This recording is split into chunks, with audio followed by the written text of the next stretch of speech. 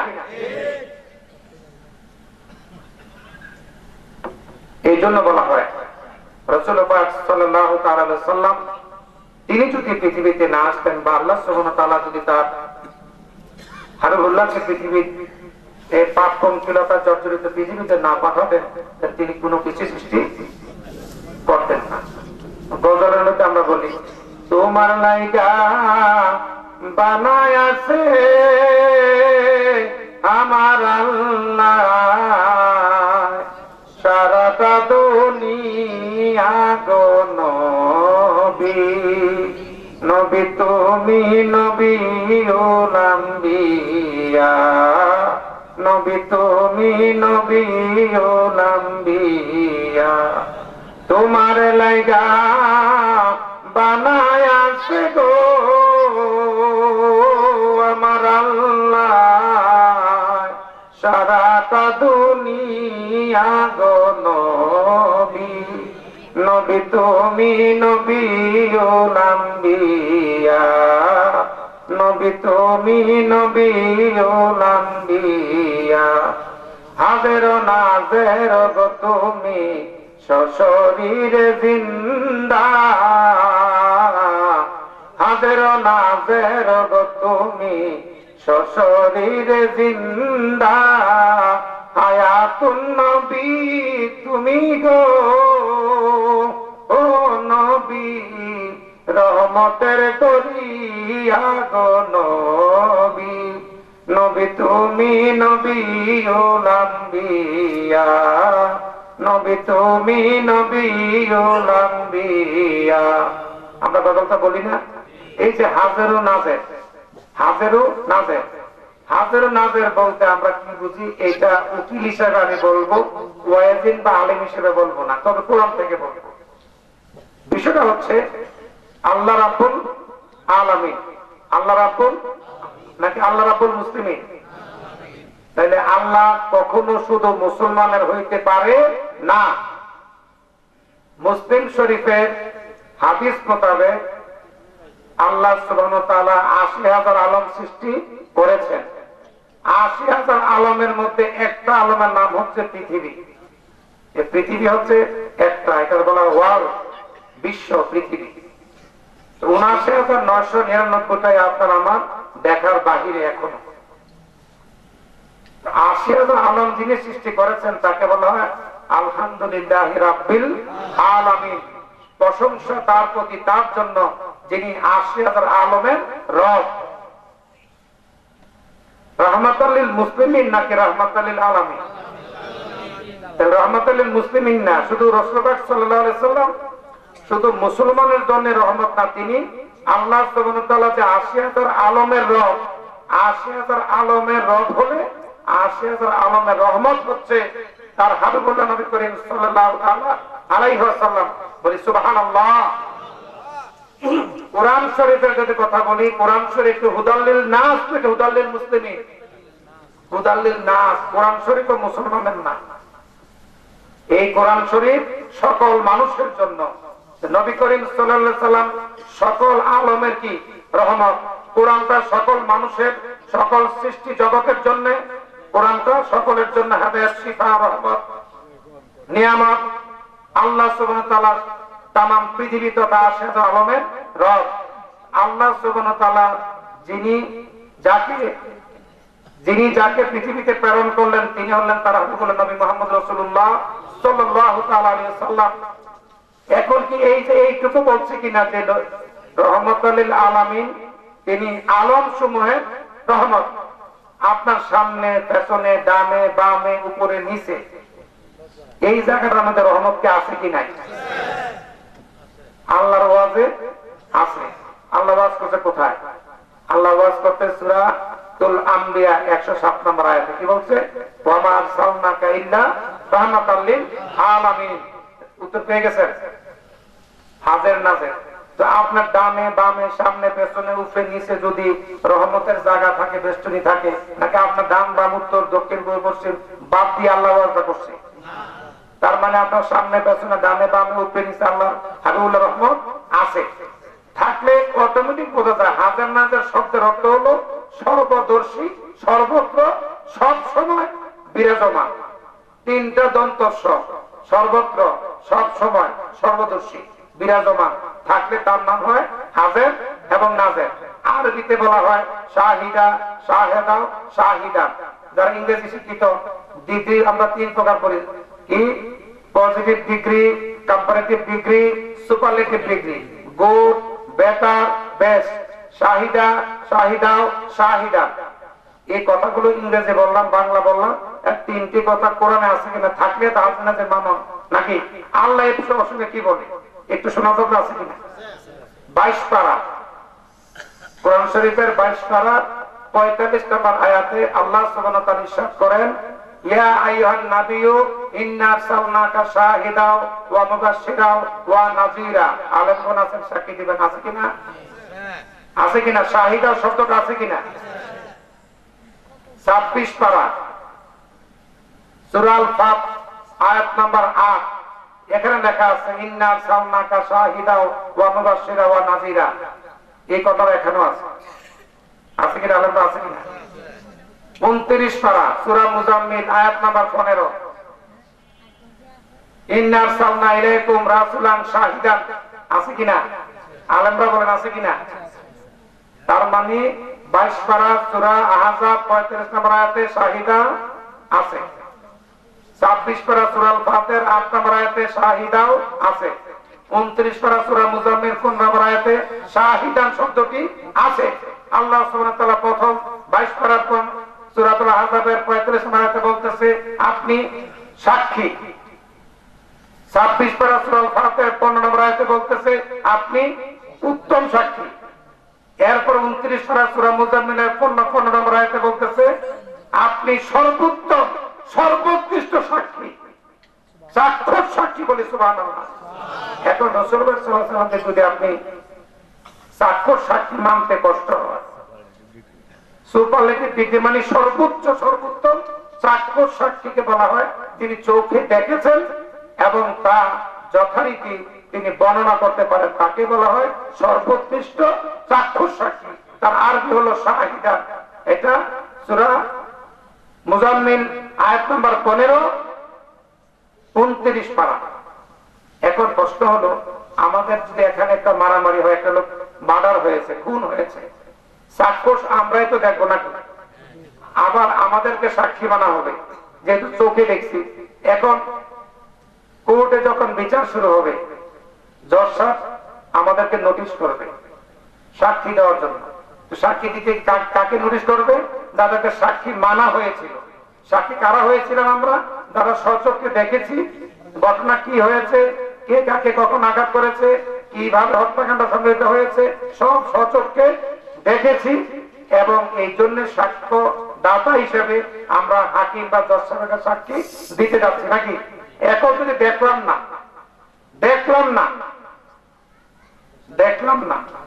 তাহলে আমাদেরকে সাক্ষী মানবে কেউ? এখন রাসূলুল্লাহ সাল্লাল্লাহু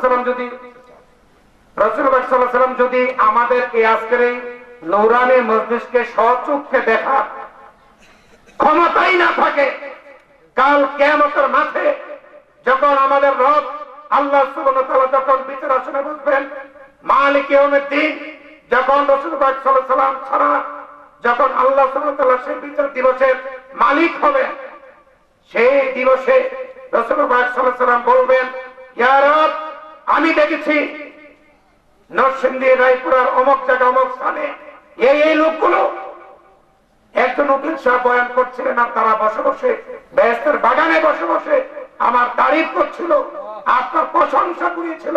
আমি দেখেছি, শুনেছি, আমি চাক্ষুষ দেখেছি, প্রথম দেখেছি, তারপর আবার দেখেছি।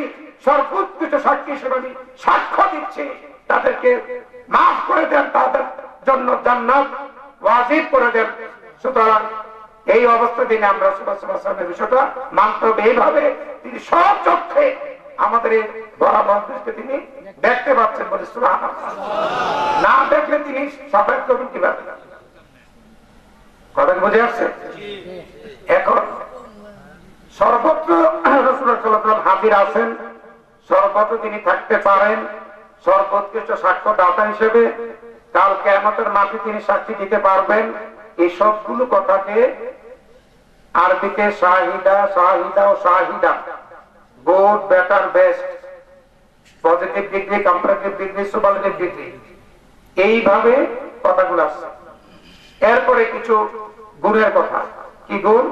রাসূল সাল্লাল্লাহু আলাইহি ওয়াসাল্লাম আজকে যার স্মরণে আমরা এই এখানে বসেছি, আর আল্লাহ পাকের অশেষ মেহেরবানি যে আমরা হিজরি ৪র্থ শতাব্দীর মহান মুজাদ্দিদ আজম আজিমুল বরকত ইমাম শাহ আহমদ রাজা খাঁ ফাজিল বেরলভী রাদিয়াল্লাহু তাআলা আনহুর স্মরণে এখানে আসছি।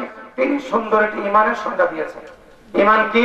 চমৎকার করে বলেছেন, ঈমান হচ্ছে আল্লাহ সুবহানাহু ওয়া তাআলা রাসূল পাক সাল্লাল্লাহু আলাইহি সাল্লামকে যত রকমের গুণ দিয়েছেন, যত রকমের গুণ দিয়েছেন, যত রকমের গুণ দিয়েছেন, ক্ষমতা দিয়েছেন, এখতিয়ার দিয়েছেন, সবটুকু জানা এবং মানা, তার নাম হচ্ছে ঈমান। বলে সুবহানাল্লাহ। তাহলে জানতে হবে না? হাজার না তো জানলাম, নূর নবী নিয়ে ব্যস্ত লাগছে না? আমরা আশেপাশে কিন্তু আছে না? আছে। আমি সূরা মায়েদা 15 নম্বর আয়াত, আলেমরা আছে আমার সুবিধা, কারণ ভুল বললে শুদ্ধ করে দিবে। সূরা মায়েদা 15 নম্বর আয়াতে আছে কি? কাদ জাআকুম মিনাল্লাহি নূর ওয়া কিতাবুম মুবিন। আল্লাহ সুবহানাহু ওয়া তাআলা বলতেছে, আমি আমার হাবিবুল্লাহকে একটা কিতাব সহযোগে নূর হিসেবে প্রেরণ করেছি। বলি সুবহানাল্লাহ, জোরে সুবহানাল্লাহ। হাবিবুল্লাহকে একটা কিতাব দিলাম আর নূর হিসেবে প্রেরণ করলাম। সূরা আহজাবের 46 নম্বর আয়াত, আমি আমার এই দুরূদ সালামের আগে বলেছি, ওয়া দাইয়ান ইলাল্লাহি ওয়া সিরাজুম মুনিরা। এই সিরাজুম মুনিরা মানে ল্যাম্প পোস্ট, আলোকবর্তিকা, নূর, নূরের কথাই বলা হচ্ছে। কে বলছে? আমি বলছি না, আল্লাহ বলতেছে। এখন আল্লাহর কথাটা হাদিসে কুদসিতে আসছে, মুসলিম শরীফে আসছে। মুসলিম শরীফটা আসছে এরকম ভাবে, রাসূল সাল্লাল্লাহু আলাইহি ওয়াসাল্লাম বলতেছেন, নিজে বলতেছেন, রাসূল সাল্লাল্লাহু আলাইহি ওয়াসাল্লাম নিজ সম্পর্কে বলতেছেন, কি বলতেছেন? I am from the light of Almighty Allah and everything have created into my light. বলি সুবহানাল্লাহ। বাংলা হচ্ছে, আল্লাহ তো বললো কয়েক জায়গা নাকি, আরো অনেক অনেক জায়গা আছে। আল্লাহ বললো, আমি হাবিবুল্লাহকে নূর হিসেবে প্রেরণ করেছি, নূর হিসেবে প্রেরণ করেছি, কিতাব সহ প্রেরণ করেছি। রাসূল পাক সাল্লাল্লাহু আলাইহি ওয়াসাল্লাম বলতেছেন, আমি আল্লাহর নূর হইতে সৃষ্ট, আর আমার নূর দ্বারা তামাম জাহানের সব কিছু সৃষ্টি হয়েছে। বলে সুবহানাল্লাহ। যদি তাই না হতো তাহলে তাফসীরে রুহুল বয়ান নাম শুনছেন? তাফসীরে রুহুল বয়ানের মধ্যে আসছে রাসূল পাক সাল্লাল্লাহু আলাইহি ওয়াসাল্লামের 3টা সূরা ছিল। একটা সূরা হলো সূরাতে হক বা হাক্কি, হক সূরা একটা, সূরাতে মালাইকি বা মালিকি, ফেরেশতাদের সূরা। আরেকটা সূরা ছিল সূরাতে বাশারি, যে মানবীয় সূরা। এখন বেশি দূরত্ব লাগতো না, এই দিক দিয়ে একটা আপনার পেছন দিয়ে বা সামনে দিক দিয়ে যে একটা বাঘ এসে বলে, বাঘ বাঘ আসসালামু আলাইকুম, আপনারা থাকবেন এখানে? বাঘের দরকার নেই। একটা ধরেন উদ্ভট, আমরা গ্রামের ভাষা বলি পাগল, এলোমেলো চুল, পান চিবাইতেছে, রস দোল পড়তেছে, দৌড় দিয়ে এসে বললো আসসালামু আলাইকুম, একটাও থাকবেন না এখানে। অর্থাৎ মক্কা নগরীর উম্মি জাতিকে, মূর্খ পাপ পঙ্কলতায় ভরপুর, পাপে জর্জরিত সেই জায়গার মধ্যে রাসূল পাক সাল্লাল্লাহু আলাইহি ওয়াসাল্লামকে যদি আল্লাহ সুবহানাহু ওয়া তাআলা কবর দিয়েছেন, বাশারি কবর, মানবীয় সুরতে প্রেরণ না করতেন, তাহলে এই উম্মি মূর্খ জাতির কাছে রাসূল পাক সাল্লাল্লাহু আলাইহি ওয়াসাল্লামের পক্ষ থেকে আল্লাহ তাআলার হেদায়েতের বাণী পৌঁছাতে তিনি পারতেন না। তিনি যদি নূর না হতেন, তাহলে একটু ছোট্ট একটা কথা বলি। মূসা আলাইহিস সালামের সাথে আল্লাহ কনভারসেশন বা কথোপকথন হয়েছিল, জোরে জোরাজুরি করে। মূসা আলাইহিস সালাম একটু রাগী নবী ছিলেন নাকি?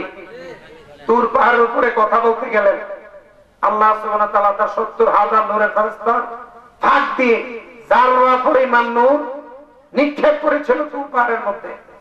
পাহাড়টা জ্বলে পুড়ে ছারখার হয়ে গেল, পাহাড় জ্বলে পুড়ে ছারখার হয়ে সুরমা হয়ে গেল। মূসা আলাইহিস সালাম হুঁশকে হারিয়ে ফেললেন। কিন্তু আমাদের আখের নবী, আমাদের আকা মাওলা নূর নবীজি সাল্লাল্লাহু আলাইহি ওয়াসাল্লাম, যখন তিনি মেরাজের নবী সাল্লাল্লাহু আলাইহি ওয়াসাল্লাম সংগঠন হলো, তো মেরাজে গেলেন, তখন তিনি আল্লাহ সুবহানাহু ওয়া তাআলার সাথে মুখামুখি বসে, ফেস টু ফেস বসে কথোপকথন করলেন। আমাদের জন্য আমল হিসেবে রোজা, নামাজ, হজ, যাকাত সব কিছু নিয়ে আসলেন। আমাদের নবী করিম সাল্লাল্লাহু আলাইহি সাল্লামের একটি পশম নষ্ট হলো না, পুড়ে গেল না, কোন বিকৃত আকৃতির পরিবর্তন হলো না। বলেন সুবহানাল্লাহ। এইটাই উজ্জ্বল দৃষ্টান্ত। মেরাজ নবী সাল্লাল্লাহু আলাইহি ওয়াসাল্লামের সময়ে যদি তিনি নূর ভিন্ন অন্য কিছু হতেন, তাহলে তিনিও মুসা আলাইহিস সালামের মতো অবস্থা হতো। আবার ফেরেশতারা তো নূরের তৈরি নাকি? ফেরেশতারা কিসের তৈরি? নূরের তৈরি। ফেরেশতারা নূরের তৈরি নাকি? তো আমাদের জিবরিল আলাইহিস সালাম আমাদের নবী করিম সাল্লাল্লাহু আলাইহি ওয়াসাল্লামের কাছে কি নিয়ে আসতেন? ওহী নিয়ে আসতেন। ওহী নিয়ে আসলে সাহাবীরা কিন্তু দেখতো না। রাসূল সাল্লাল্লাহু আলাইহি ওয়াসাল্লাম মাঝে মধ্যে পসিনা মুবারক দ্বারা তিনি অনেকটা ধর্মাক্ত হইতেন। পসিনা মানে ঘাম মুবারক, মেশক আম্বরের সাথে যার সুগন্ধি ছিল। ঘাম ঝরতো, এমন সময় তিনি হিফজ করতেন, মুখস্থ করতেন, বা মুখস্থ করতে বলা হতো তিনি করতেন। তো নূরের সাথে নূরের সম্পর্ক, নূরের সাথে নূরের সম্পর্ক। যখন জিবরিল আলাইহিস সালাম আয়াতে কারিমা নিয়ে নবী করিম সাল্লাল্লাহু আলাইহি ওয়াসাল্লামের কাছে আসতেন, তখন নবী করিম সাল্লাল্লাহু আলাইহি ওয়াসাল্লাম তখন ওই যে সূরাতে মালাইকি যে একটা সূরা ছিল, ওই সূরাতে মালাইকার সাথে ফেরেশতার সাথে মিলে যাইতেন। ফেরেশতার নূর নামাটি, ফেরেশতার নূর নামাটি নূর। এই নূরের সাথে নূরের সম্পর্ক, এই জন্য তখনও আমার নবী করিম সাল্লাল্লাহু আলাইহি ওয়াসাল্লামের কোনো কিছু নষ্ট দুষ্ট হতো না। বলে সুবহানাল্লাহ। এখন আমরা ধরেন একটু মানলাম, একটু মানলাম না, এরকম আছে না? আছে কিনা? সূরা নিসা 150 নম্বর আয়াত। আমি বাংলায় বলতেছি, বাজান আপনারা মুরব্বী মানুষ, আমি সাদা সিধা মানুষ, বাংলায় বলি। 150 নম্বর আয়াতে আল্লাহ বলতেছে, রাসূলুল্লাহ সাল্লাল্লাহু আলাইহি ওয়াসাল্লামকে উপলক্ষ করে বলতেছে যে এই যে মানুষগুলো আসতেছে তারা কিছু মানবে কিছু মানবে না, এটা নিয়ে মন বেজার করেন না। তার পুরস্কার আমি দিছি, আমি ওয়াজ করছি। যারা পুরোপুরি মানবো তারা মুমিন, দলবলে মানলে তারা মুমিনুন। সূরা আছে না, সূরা মুমিন আছে কিনা? তারা মানবো না, তারা কাফের। সূরাতুল কাফিরুন, সেটা তাফসীর দেখেন। আর কিছু মানবো কিছু মানবো না, মাঝখানে থেকে নড়বড়ে অবস্থা। সূরাতুল মুনাফিকুন, তারা মুনাফিক। আমি বলছি, আল্লাহ বলছে। এখন কথা হলো, কোরআনের সব মানি, রোজা মানি, হজ মানি, যাকাত মানি, সব মানি। নবী করিম সাল্লাল্লাহু আলাইহি ওয়াসাল্লাম নূর এটুক মানি না। হবে কি? সব মানি। নবী করিম সাল্লাল্লাহু আলাইহি ওয়াসাল্লাম হাজির নাজার এটুক মানি না। হবে কি? কিরকম হবে আমি একটু বলি।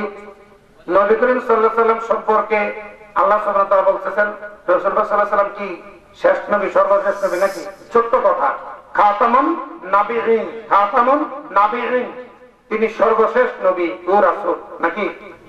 কাদিয়ানী মির্জা গোলাম মোহাম্মদ কাদিয়ানী সম্প্রদায় যারা, তারা এই একটা শব্দ মানে না, আর সব মানে। কি মানে না? খাতামুন নাবিয়িন মানে না, সব মানে। এই এক শব্দ না মানার কারণে তারা আমরা কি বলি? এই কাদিয়ানী, অমুক সমক, এই সে বলি কিনা? আমরা যদি কোরআনের কিছু মানি আর কিছু মানি না, আমরা নাম কি হইব? কারোর নাম হবো কাফের, কারোর নাম মুনাফিক, কারোর নাম হবো মুমিন। যারা মানবে তারা মুমিন, মানবে না তারা কাফের নাকি? আল্লাহর ওয়াজ। আর মাঝামাঝি থাকবেন মুনাফিক নাকি? অথবা মির্জা গোলাম মোহাম্মদ কাদিয়ানীর মতো কোন একটা নামে ডাকা হইব, কোন একটা নামে ডাকা হইব। সুতরাং সাবধানতার সাথে আমাদের এই বিষয়গুলো বুঝতে হবে, মানতে হবে।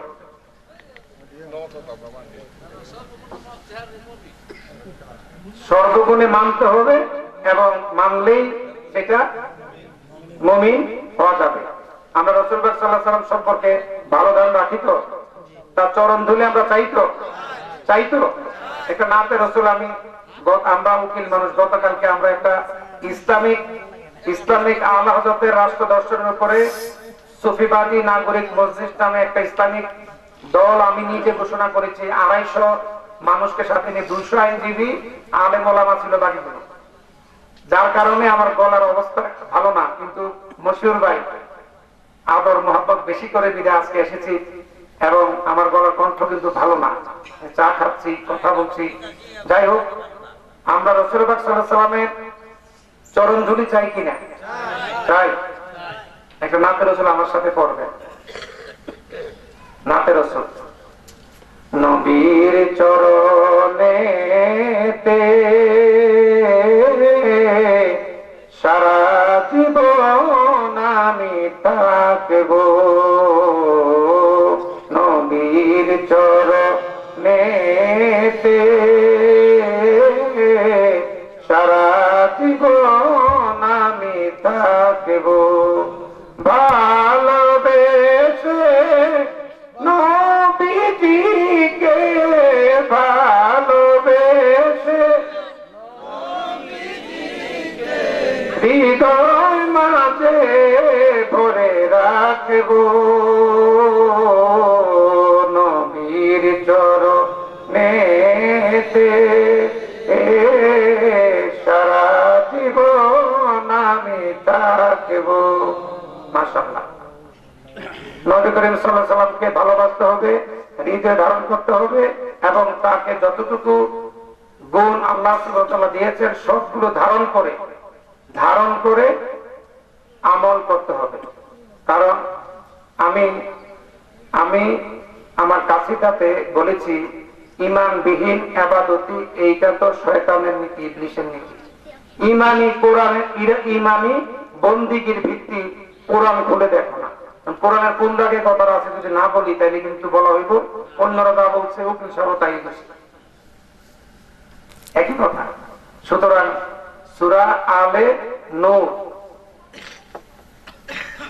সূরা আলে নূর, এখানে বলা হইতেছে 39 নম্বর আয়াতে আল্লাহ সুবহানাহু ওয়া তাআলা বলতেছেন, যারা ঈমান আনে নাই, যারা বেঈমান, যারা কাফির, যারা অবিশ্বাসী, তাদের আমলগুলো মরুভূমির মরীচিকার ন্যায়, তাদের আমলগুলো মরুভূমির মরীচিকার ন্যায়। সুতরাং আমল করতে হলে ঈমান পূর্ব শর্ত, ঈমানদারের জন্যই আমল, বেঈমানের কোন আমল নেই।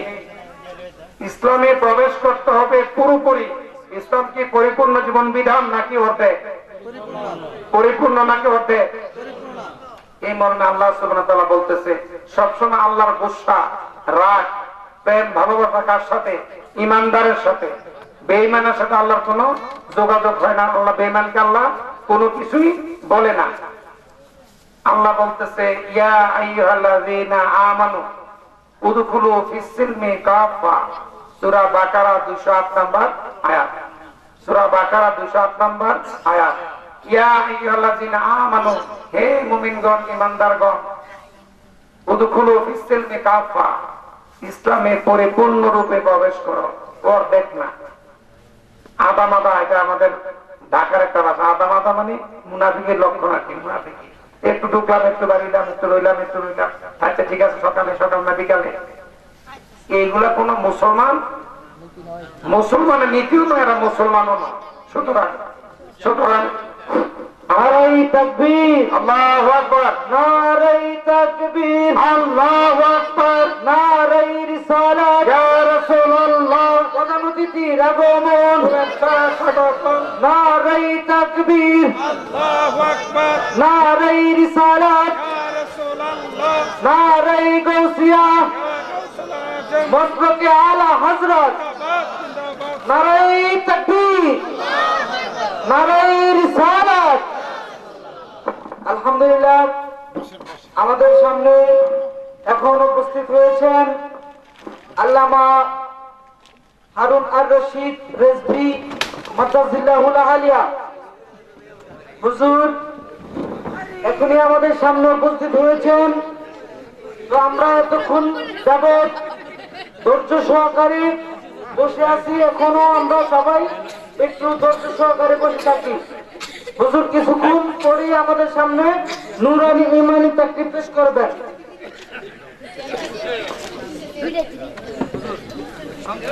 সম্মানিত উপস্থিতি, আমরা আলহামদুলিল্লাহ হুজুর কেবলা ইতিমধ্যে আমাদের এই বেহেশতের বাগান তথা নুরানি মজলিসে উপস্থিত হয়েছেন, সকলে বলি আলহামদুলিল্লাহ।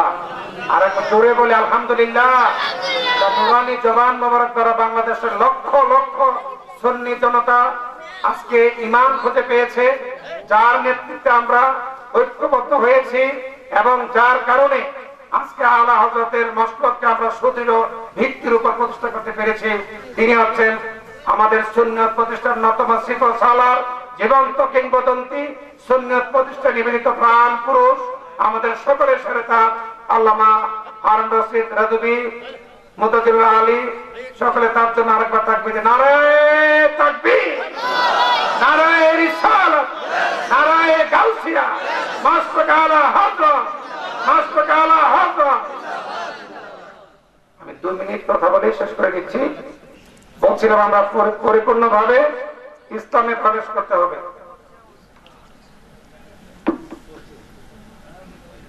পরিপূর্ণভাবে ইসলামে প্রবেশ না করলে, আপনার ঈমান না থাকলে আমল ব্যর্থতা পর্যবেসিত হবে, মরুভূমির মরীচিকার মতো হয়ে যাবে।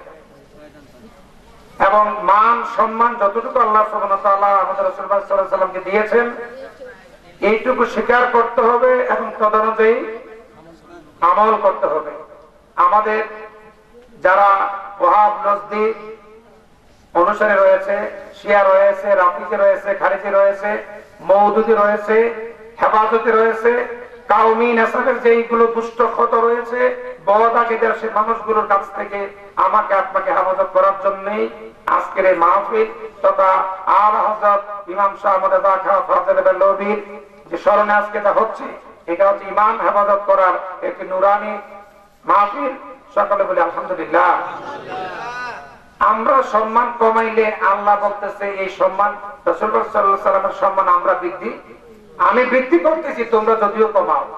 সূরা আলাম নাসরার মধ্যে ছোট্ট একটা আয়াত আছে, সূরা আলাম নাসরা বা সূরা ইনশিরাহ আয়াত নাম্বার 4, ওয়া রাফা'না লাকা যিকরাক, হে হাবিব আমি আপনার সম্মানকে বৃদ্ধি করে দিয়েছি। সূরা আত-তাহার মধ্যে 4 নম্বর আয়াতে আল্লাহ সুবহানাহু ওয়া তাআলা বলতেছেন, ওয়া লা আখিরাতু খায়রুল লাকা মিনাল উলা, হে হাবিব আমি আপনার সম্মানকে এতটাই বৃদ্ধি করেছি যা উত্তরোত্তর বৃদ্ধি পাবে। উত্তরোত্তর বৃদ্ধি মানে হলো আজকে যেমন আগামী দিন তার চেয়ে বেশি, তারপরের দিন তার চেয়ে বেশি, তারপরের দিন তার চেয়ে বেশি, তারপরের দিন তার চেয়ে বেশি, বেশি হইতে হইতে হইতে হইতে কিয়ামতের দিন পর্যন্ত আল্লাহর জিকির বন্ধ হয়ে যাবে। রাসূলুল্লাহ সাল্লাল্লাহু আলাইহি ওয়াসাল্লামের প্রতি দরুদ ও সালাম জিকির বন্ধ হবে না। বলি সুবহানাল্লাহ। সূরা আহজাবের 56 নম্বর আয়াতে আমি বলেছি, ইন্নাল্লাহা ওয়া মালাইকাতুহু, নিশ্চয়ই নিশ্চয়ই আমি আল্লাহ ফেরেশতাকে সাথে নিয়ে দরুদ সালাম পেশ করি। ইয়া আইয়ুহাল্লাযিনা আমানু, হে ঈমানদারগণ, সাল্লু দরুদ পড়ো, আলাইহি ওয়া সাল্লামু তাসলিমা, অতীব তাজিম আদরের সাথে আমার হাবিবের উপর তোমরা দরুদ সালাম পেশ করো। সুতরাং রাসূলুল্লাহ সাল্লাল্লাহু আলাইহি ওয়াসাল্লামের দরুদ সালামকে যিনি স্রষ্টা, যিনি আমাদের রব, তিনি বৃদ্ধি করেছেন, উত্তরোত্তর বৃদ্ধি করেছেন। কোরআন কারীমের মধ্যে আল্লাহ সুবহানাহু ওয়া তাআলা সেই বৃদ্ধির কথাটুকু ব্যর্থহীন ভাবে উন্মোচন করে দিয়েছেন, আয়াতে কারিমা নাযিল করেছেন। বলি সুবহানাল্লাহ। আল্লাহ সুবহানাহু ওয়া তাআলা আমাদেরকে এই জাতীয় বদ আকীদার মানুষের হাত থেকে, তাদের বদ আকীদার মানুষের ঈমানি ধ্বংস করার যে বিষাক্ত সুবল থেকে আল্লাহ যেন আমাদেরকে হেফাজত করে, সেই দোয়া করে আমি সকল নিকট দোয়া প্রার্থনা করে আজকের মতো আমি গুনাহগার বিদায় নিচ্ছি। আমার জন্য আপনারা দোয়া করবেন। আমি আপনাদের খেদমতে আবার ইনশাআল্লাহ হাজির হব। ওয়া আখির দাওয়ানা আলহামদুলিল্লাহি রাব্বিল আলামিন। আসসালামু আলাইকুম ওয়া রাহমাতুল্লাহি ওয়া বারাকাতুহু। মাশাআল্লাহ, মারহাবা। এতক্ষণ যাব